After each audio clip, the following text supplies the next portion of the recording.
that you were talking about earlier, his mother was affiliated with the Panthers, I believe. Yeah. And, you know, Tupac, he wrestled with that clearly. He would on the one hand be very political, and on the other hand, he couldn't quit talking all that gangster stuff. And it may have led to his early exit, I suppose. Probably so. I think he might have died for the gangster stuff. Probably so. I mean, but you know what? The thing about it, he did reach a whole lot of people, and he still does, you know, resonate, and especially people our generation. You know, it's just he's one of those timeless characters that timeless artists. You know, and so talented. Movies, writing, music, all that stuff. And I think from what he, you know, when he was here, he squeezed every bit of what he could do out of the time that he was here. I mean, yeah, we wish we had him a little bit longer. But I mean, yeah, it would be interesting to see if he was around, or people like him were around, that what he could, you know, what he would add to the conversation, you know, because, you know, and it's everything, man. It's you've got writers, you got, you know, Sonia Sanchez, you got Nikki Giovanni, poets that, and it's not just hip hop, it's music in general, you know. Bob Dylan and what's the hurricane thing, you know, stuff goes hand in hand. Reuben Carter, was that his name? Yeah, Reuben Carter. You got one? Yeah. You want to say something real quick? No, I'll bring on the call. We got a call. Let's talk it over. What's happening? Oh man, this is Ambassador. Hey, you know, talking about, I got two things I want to bring up. You know, I'm 65 years old. Okay. And man, I bet I got thousands of songs in my head. You know, I can hear the first two notes, and I know what the music is going to be. Yeah, and like name that too. You know, two notes, and I know what the song is. You know, but the thing is, I think that this hip hop is like a fading flower. Yeah, it really, personally, it does not appeal to me, and gospel does not appeal to me. Okay. Yeah, but what really appeals, the music that really appeals to me is, you know, like Al Green, and even before then, yeah. You know, I can keep one of those stuck in my CD for a year. Al Green? You know, Al Green, or Teddy Pendergrass, something that got some songs. Even further back than that, I just can't really tell you, you know, how much good music that's been put out. But then, let me say this, please, Mr. Lawrence. Did you hear the president's speech yesterday? I just turned on because I didn't know you came on at 5, so I missed the first 30 minutes of your broadcast. Okay. Yeah, it's 5 to 6. It was great. Did you hear the president's speech yesterday? Yeah, I heard it. Yeah, but you know, I'll tell you what, man, I think that was the most dynamic speech of all time. Yeah. Please, I just want to say this and I'm going to get off. Okay. The president covered everything. Everything that the president has been wanting to say, everything that I have been wanting the president to say as the commander-in-chief. He said it yesterday. He brought out very beautifully, you know, the problems that plague Black America. And I'm sure, you know, and I deliberately turned on Fox to see what negativity that they could get out of the president's immaculate speech. And sure enough, they did. And I'll tell you what, brother, in the coming days, you know, you're going to be hearing more and more about this speech. And the two more things I'm get. I'll tell you what, that Tracy Martin and Sabrina Fulton, Trayvon Martin's mother, they are two of the most. They are some beautiful people. You know, I heard them talk. And lastly, I'm really impressed that people say, yeah, well, the verdict don't come back right. They're going to be tearing some stuff up. I am so pleased with our people for minimizing the riots. You know, everybody has just been so wonderful as far as I believe galvanizing into a real movement that keeps them out of jail and from being killed. You know, so those are my comments today, sir, and I will get off and I will continue to listen. Thank you, Ambassador. Thank you, sir. Yes, sir. I mean, yeah, man. You know, on to that last point, I do honestly. I feel that I agree with Ambassador Strong. I think it's something. It's a movement, man. I think it's a movement that's brewing. I think that some things are going to change. Don't know what, and I think this is a lasting thing. And I think that people really, as far as the president's speech, people were really waiting on him to say something. And once he, you know, he's always pretty judicious with his words and the way he says stuff. I think he's right on point, and I think he spoke to everyone and with passion, and I think that everyone could relate to it. I would have to agree with you. You know, I listened to the president's speech, and I listened to it very carefully today. I got a good replay of it on my phone and sat down and listened to it, and I thought it was thoughtful and intelligent and insightful, but I think it should not have been controversial to anyone. It does not seem to me that the president said anything that any other intelligent person who was paying attention wouldn't have known. And then you look at the reaction from certain people, and from the right wing, from Fox News, like the gentleman said, and it seemed that the criticism of the speech seemed to miss the point of the speech, and at the same time prove the point of the speech, Right. which is that people need to see the Trayvon Martin case and the verdict and everything that followed and led up to it through their context, through their own perspective. And I think the president was trying to help certain people see the context and the perspective that the African American community sees the case from, and to say that I think all communities realize that a tragedy occurred down there. Even the most ardent supporter of Mr. Zimmerman would have to agree that whatever happened, it wasn't the right thing. An unarmed boy was shot and killed, a young man, and whether or not his killer goes to prison or is which he will not. A not guilty verdict does not mean that the jury ratifies his conduct, and just because you're found not guilty of a crime doesn't mean that what you did was the right thing. You just didn't have a crime. It was just not proven that you committed a crime. There's a lot of room between doing the right thing and falling all the way down to the level of criminal charges. No doubt. You got a call. Let's talk it over. Oh, yeah. I'm calling back George. Oh, that was a beautiful speech the president made. It was a beautiful, but you know, them conservatives always try to tear down everything he say, you know. But back to George Zimmerman stuff, like I told you before, about 3 weeks ago when it began, don't be too surprised if he get off. It's all designed for him to get off. You see the prosecutor turned up the lawyer, and I feel it clearly, and she ran out to stand on the ground law, the judge.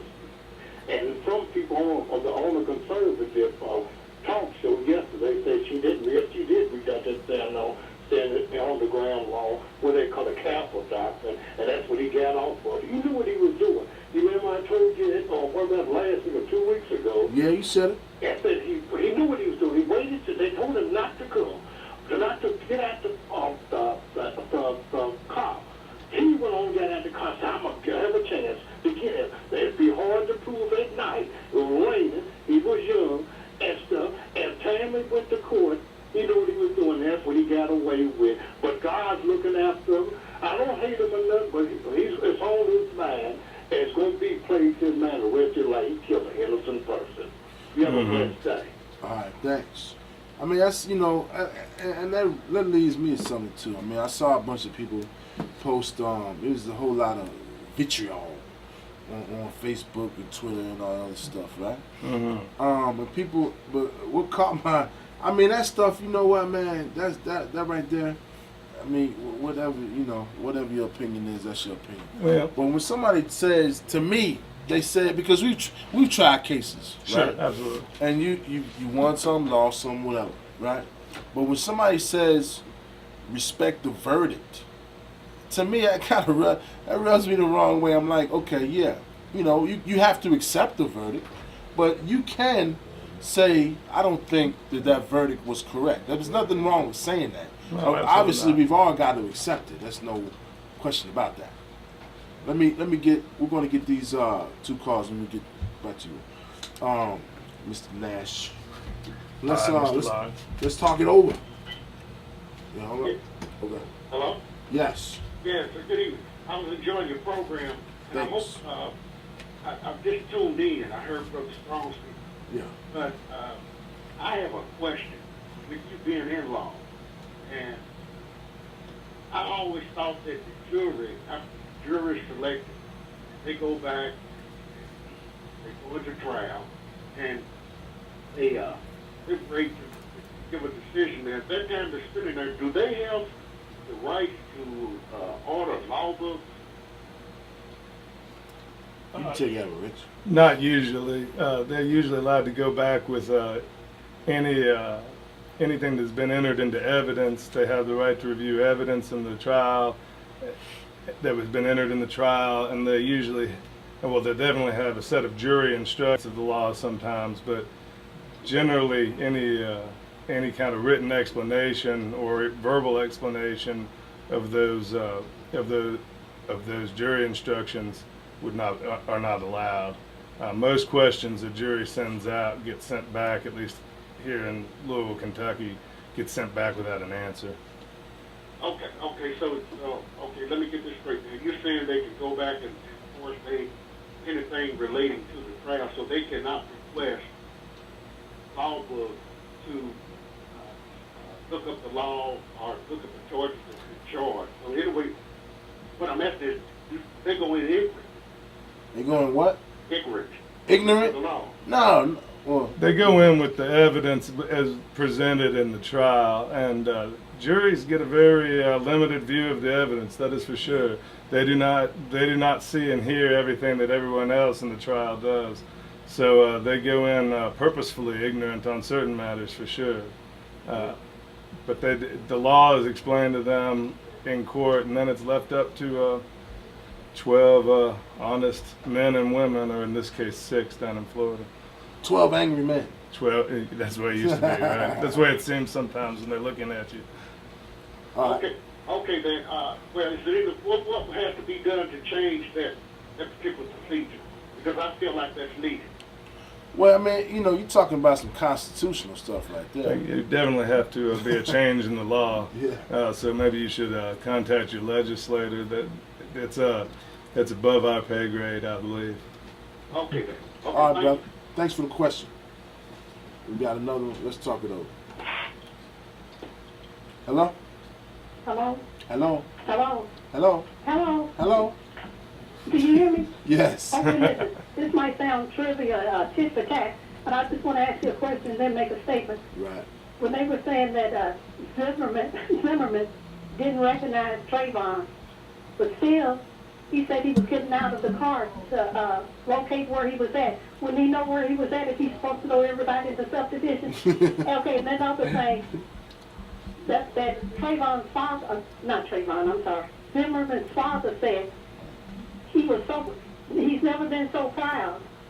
I can't word for word, but I'm going to say, to be an American. But remember how they got on Michelle Obama, First Lady Michelle Obama, Yeah. when she said that, but nobody's saying, I know it sounds like a tit for tat. Right. It's not real important, but I just wanted to say that. Well, I mean, that's the point. You know, they were both sad. I know, but this is Yeah. for him to come out and say that, thinking that Trayvon's dead, a child, and now he's not happy about that, but happy to be an American. Yeah. Okay, so go on and talk, Frank. Thank you. Thank you. I mean, you know, you know, it was things that was said, and I mean, but you got to look at it. You know, they just got their son back, right?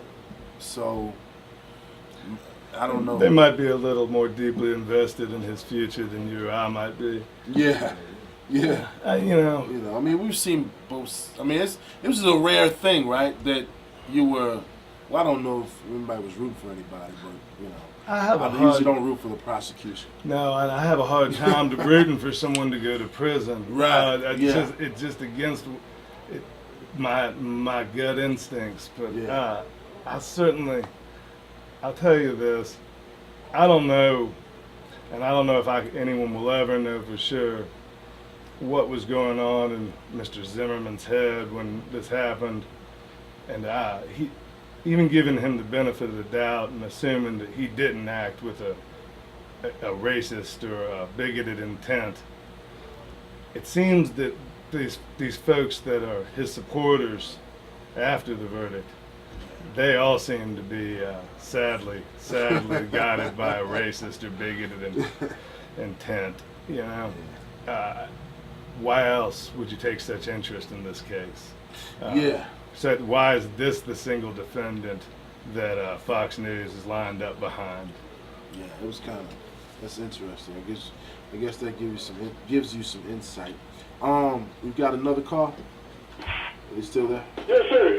The lady made a beautiful point concerning Barack. I mean, what Michelle Obama said and George Zimmerman's dad. He said very, very valid point. The question that I want, and you already hitting on it right now.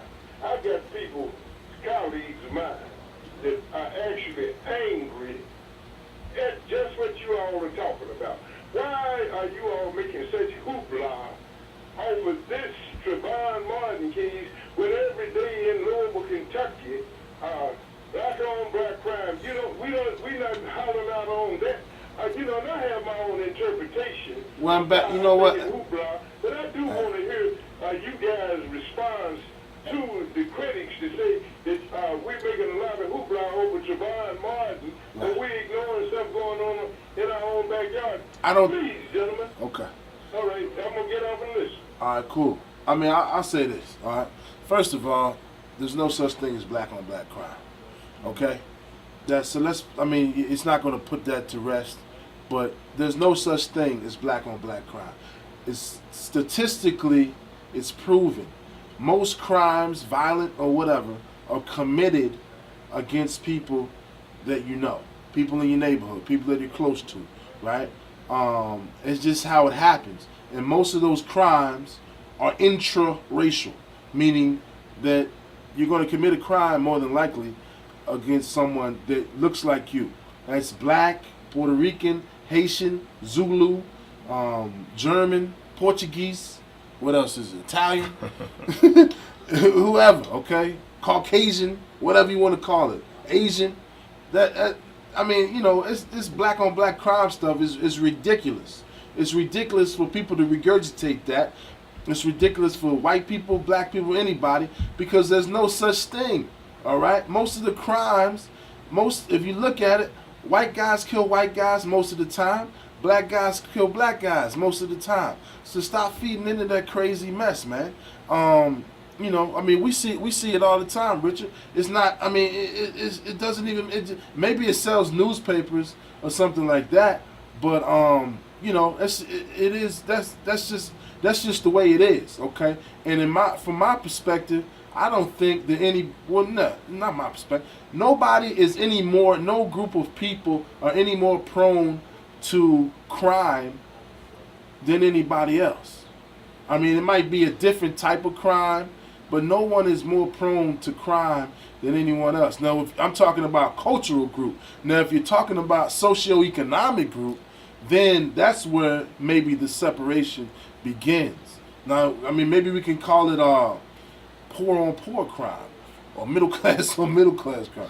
Yeah. You know, I mean, come on, man. It's particularly shocking when it's intra-class crime, correct? Like when someone of means is struck by someone not of means, it catches the news. I like that, of means. And when when we are all victims of crimes committed by the most upper class, the bankers and Wall Street amongst us, that's I'm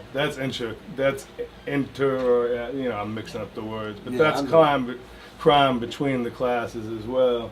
But yes, I think poor people are more likely to be victims of crime and more likely to also be the perpetrators of the crimes on those victims. It's just the way it shakes out. This is the way it goes. We got one last call.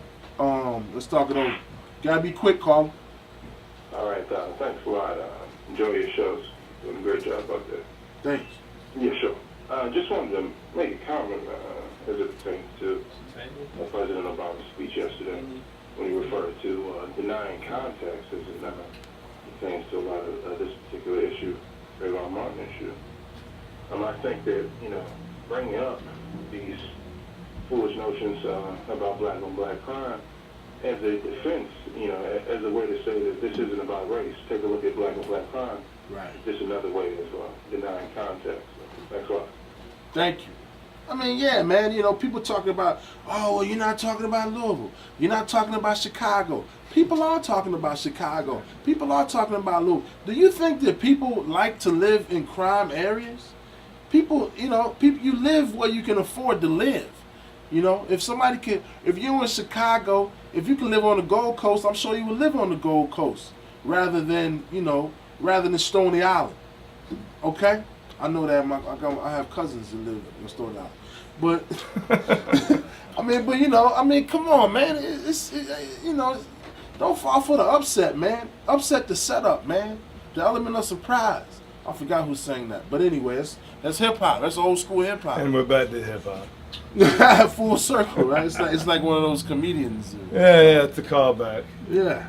Is it no? Don't no. Okay, cool. All right, here's what we got to go, but any last, any shout-outs, Mr. Nash, or anything you want to Brandon, thanks for having me on. Mr. Lawrence, it's like I said, an honor and a privilege to come on here and get to speak with you and all your listeners here. Hey, how can they get in contact with you if they need you? My name's Richard Nash. I'm a lawyer. I represent people who have problems. You can give me a call anytime. My office number is 502-584-6394. I'm down at the courthouse. I'm easy to find. That's your man, my man, Richard Nash. I mean, look, man, wrapping this thing up, everybody just, take some time, reflect, breathe. Listen, whatever gets you in a decent space, decent place of mind, because hey, everybody's going through it one way or another. Talk to some people, talk it out. Don't carry this stuff around the whole time, man, because it'll eat you up. It'll definitely eat you up, man. Always do the right thing. There we go. Hey, Louisville, it's been lovely. We love you. Have a great rest of the summer. Until next week, it's your time, it's my time, it's our time. It's a hot time. But stay cool out there. Hydrate, man. That's the word of the day. Pee Wee Herman, the word of the day. Hydrate. Hydrate. Let's talk it over.